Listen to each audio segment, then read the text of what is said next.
বরিশালের শৌলা ভাষাঞ্চর রুটের সবচেয়ে বড় লঞ্চ রাজহংস 10। এই রাজহংস 10-এর লঞ্চের এই যে প্রোপেলার দেখতে পাচ্ছেন, প্রোপেলারের প্রবলেম হয়েছে, মানে পাকার প্রবলেম হয়েছে। দুটি প্রোপেলার লাগানো, একটি প্রোপেলার প্রবলেম হয়েছে, এই প্রোপেলারটি চেঞ্জ করা হচ্ছে। আর পুরোটা হচ্ছে আপনার পিতলের প্রোপেলার। আর ভাসমান অবস্থায় লঞ্চের ডেকে না উঠিয়ে ভাসমান অবস্থায় যদি প্রোপেলার চেঞ্জ করা লাগে তাহলে আপনার এই যে সুকান দেখতে, এখানে আসেন, তাহলে আপনারা এই যে সুকানটি দেখতে পাচ্ছেন, এই যে সুকানটি খুলে রাখছে, যেটার সাহায্যে লঞ্চ ডানে এবং বামে যাতায়াত করে থাকে। মানে এত বিশাল বড় লঞ্চ এটা লাগানো আছে, বাট এই যে প্রোপেলারটা রয়েছে এই স্থানটি প্রোপেলার চেঞ্জ করবে। এই যে শিকলটা দেখতে পাচ্ছেন, এই স্থানে হচ্ছে প্রোপেলার, এখানে চেঞ্জ করবে।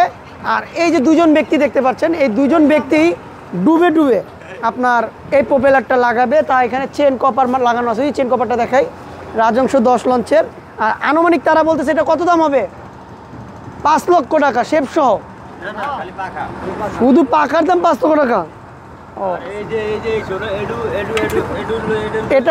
এটা বুশ বলা হয় না, এটা দাম কত হবে? কমসে কম 50,000 টাকা। তো আপনারা কয় ঘন্টা লাগাতে পারবেন? 1 ঘন্টা লাগবে।